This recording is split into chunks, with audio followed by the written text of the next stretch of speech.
حالت ایمان پر زندہ رہے، اور ایمان یعنی کہ مومن ہی مریں گے۔ ہم اللہ سے دعا کرتے ہیں کہ اللہ ہمیں یہ پہلی والی کیٹیگری میں شامل فرما۔ ہم مسلمان تو پیدا ہوئے ہیں، مسلمان والی زندگی بھی گزار رہے ہیں، میرے مولا موت بھی ایمان والی دیجیے۔ دوسری کیٹیگری آقا فرماتے بعض کافر پیدا ہوئے، کافروں والی زندگی گزاری اور کفر پر ہی ان کی موت ہوگی، اور ایسے بھی اربوں لوگ ہیں غیر مسلموں کے گھر میں پیدا ہوتے ہیں، ادھر ہی انتقال ہو جاتا ہے۔ مگر اب تیسری کیٹیگری سنیں، نبی پاک فرماتے بعض کافر پیدا ہوئے، کافر والی زندگی گزاری مگر مومن ہو کر مریں گے، اور یہ ہو رہا ہے دنیا میں۔ کئی لوگ ایمان قبول کر رہے ہیں، ساری زندگی کفر میں گزاری، کلمہ پڑھ رہے ہیں۔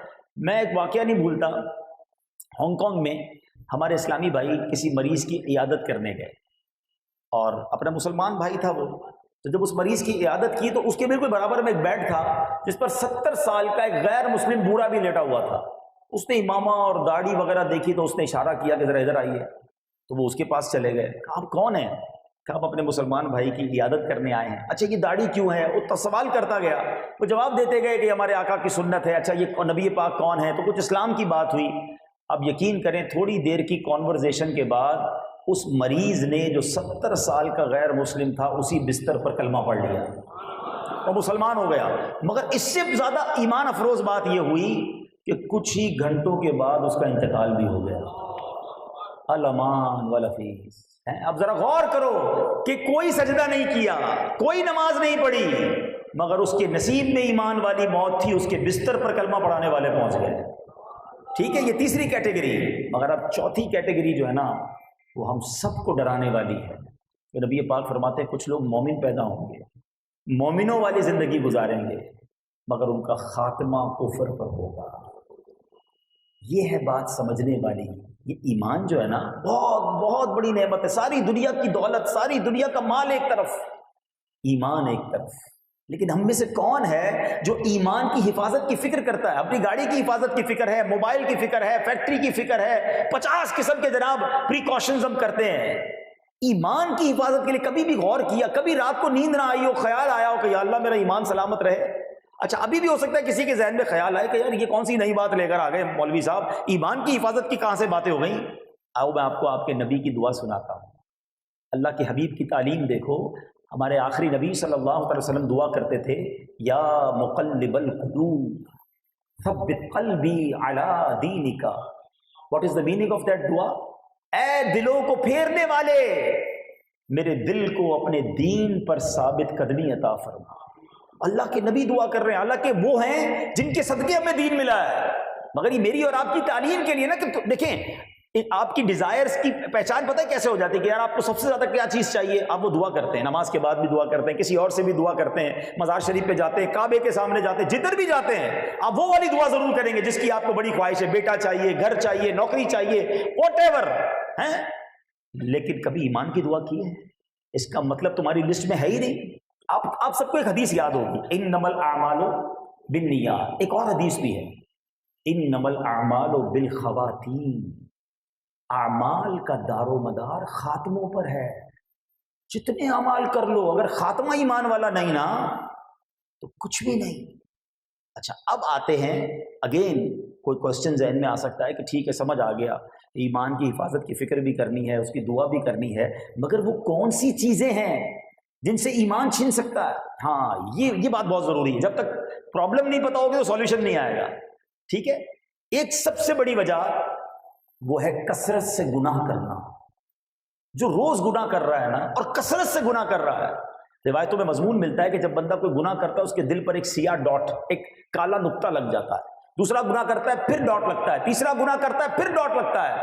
آقا فرماتے ایک وقت آتا ہے پورا دل ہی سیاہ ہو جاتا ہے، پھر اس پر کوئی ہدایت کی بات ہی اثر نہیں کرتی۔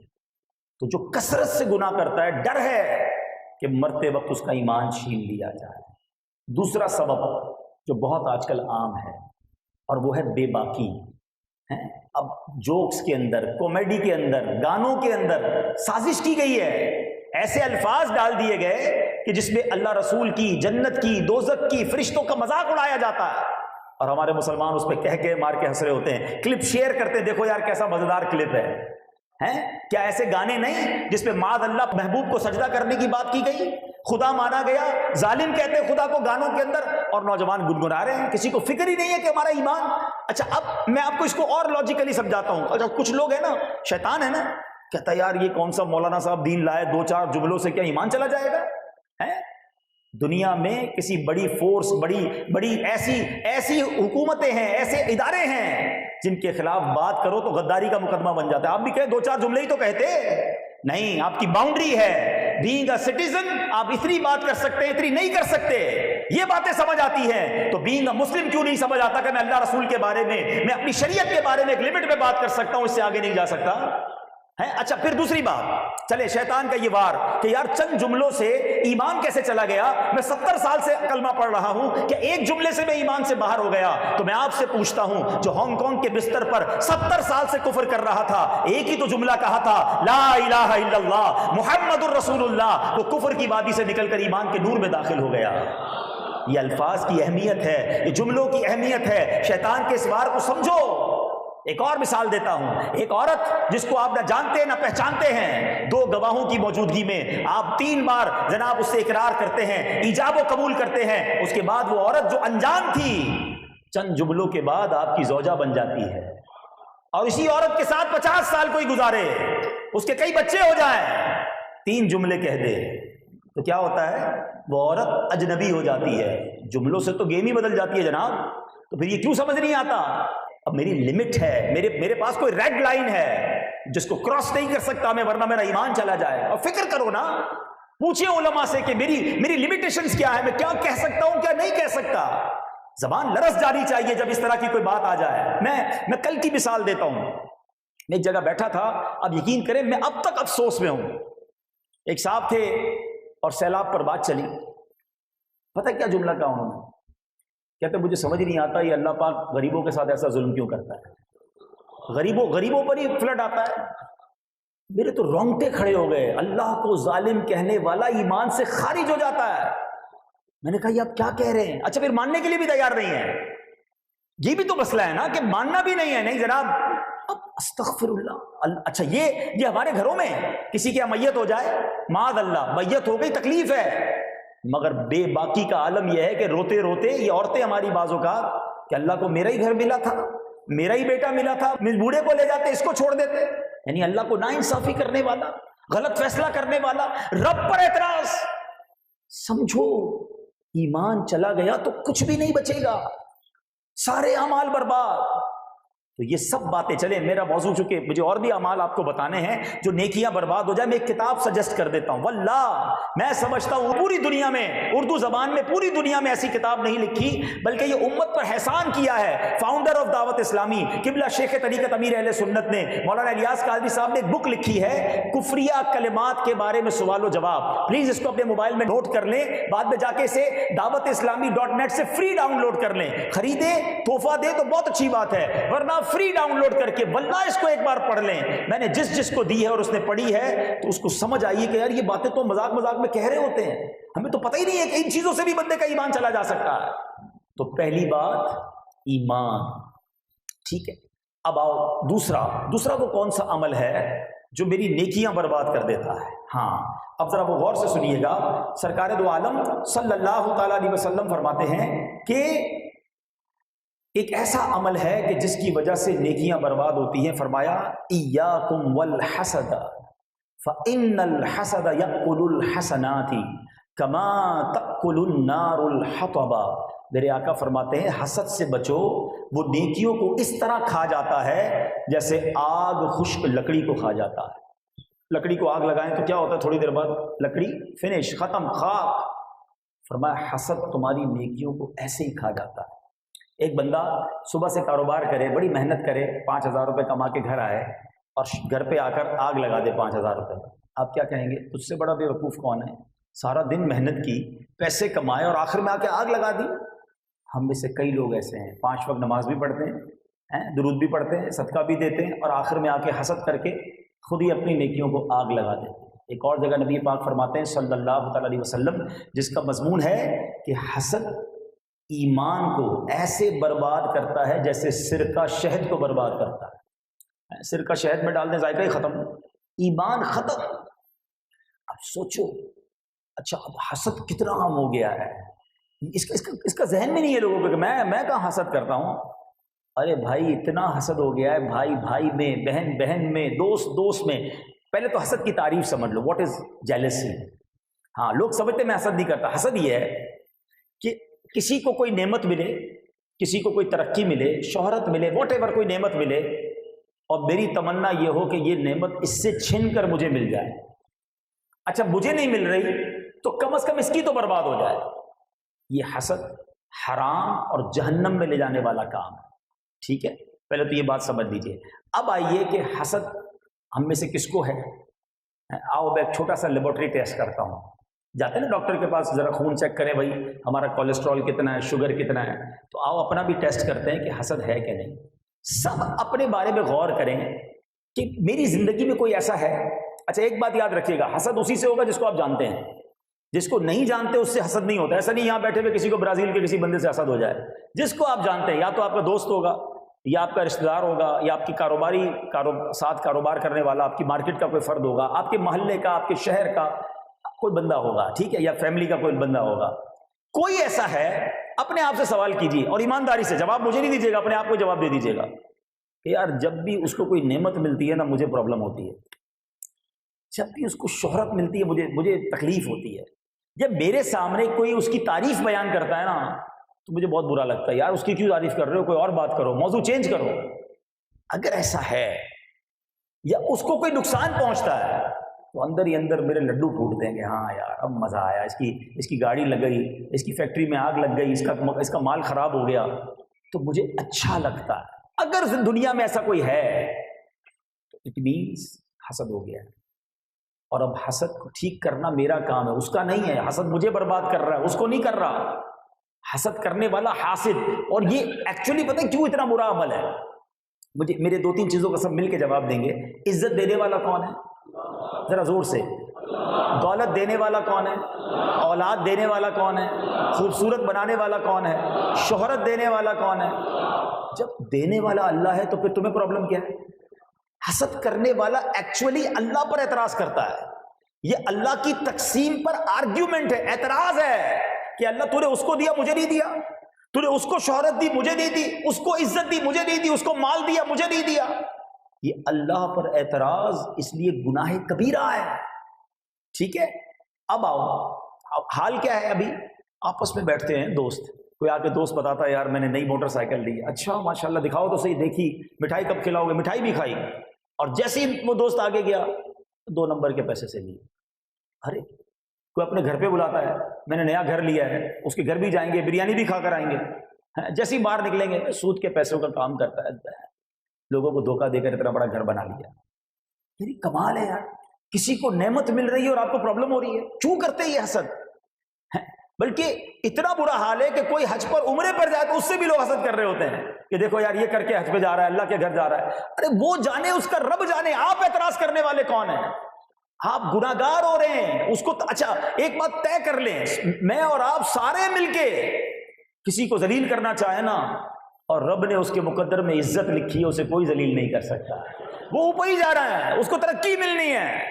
اور سارے مل کے کسی کو عزت دینا چاہیں اور مقدر میں ذلت لکھ دی گئی، کسی کو ہمت نہیں ہے اس کی ذلت سے روک سکے. وَتُعِزُّ مَن تَشَاءُ وَتُذِلُّ مَن تَشَاءُ بِيَدِكَ الْخَيْرُ. کیوں کرتے ہیں ہم کسی سے؟ ہمیں پرابلم. میرے محلے میں اس کو کوئی جانتا نہیں تھا، آج اتنا مشہور ہو گیا، ساری دنیا میں جانتے لوگ. ارے اللہ نے عزت دی ہے، تم کیوں تکلیف میں آ گئے؟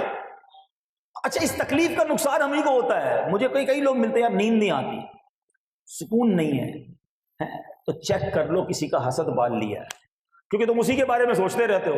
تم سوچتے رہتے ہو وہ آگے جا ہی جا رہا ہے، وہ آگے ہی جا ہی جا رہا ہے، تمہیں پرابلم ہو رہی ہے. اچھا ملتان کے بعد کراچی میں بھی کاروبار شروع کر دیا، اچھا ایک اور فیکٹری بھی لگا لی، اچھا اس ملک بھی چلا گیا، وہ جا ہی جا رہا ہے آگے، تم جلی جا رہے ہو. کس بات کی جلن ہے بھائی؟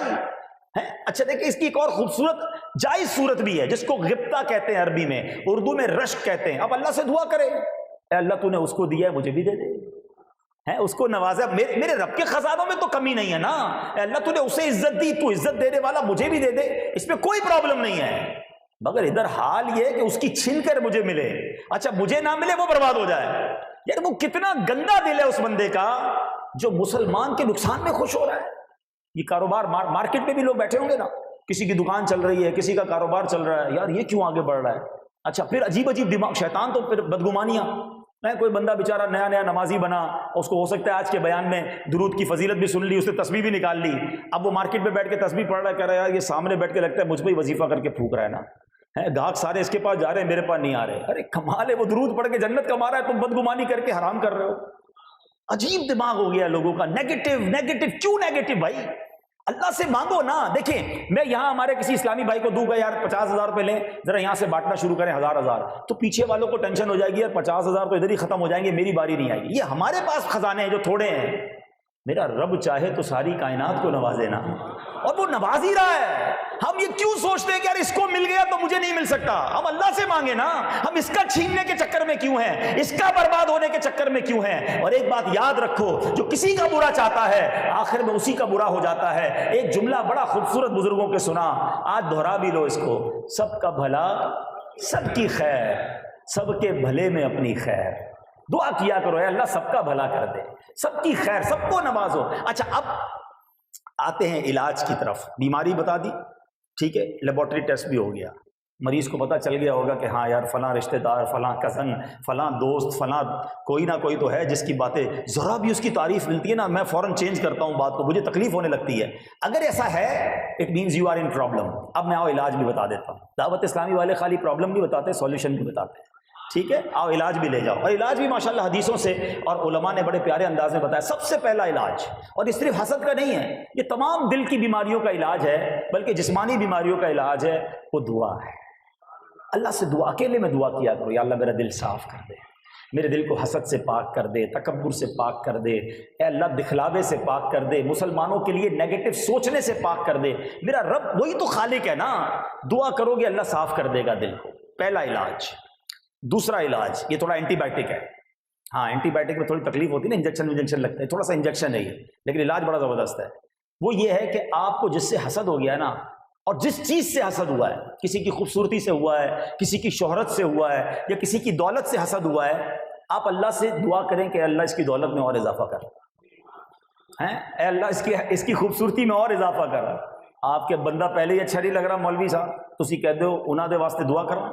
پھر کیسے؟ یہی تو مشکل ہے کہ واقعی آپ کو دل نہیں چاہے گا دعا کرنے کا، لیکن بیمار میں ہوں نا، دوائی مجھے پینی ہے، آپ دعا کریں. اس کا فائدہ بتا رہا ہوں. جب آپ دعا کریں گے نا کہ اللہ اس کو اور عزت دے، تھوڑے دنوں بعد آپ کو کوئی آ کر بتائے گا اور پتہ چلا وہ اور ترقی کر گیا ہے، تو آپ خود جواب دیں گے میں بھی تو دعا کرتا ہوں، اللہ نے ترقی دی، میں بھی تو اس کے لیے دعا کر رہا ہوں.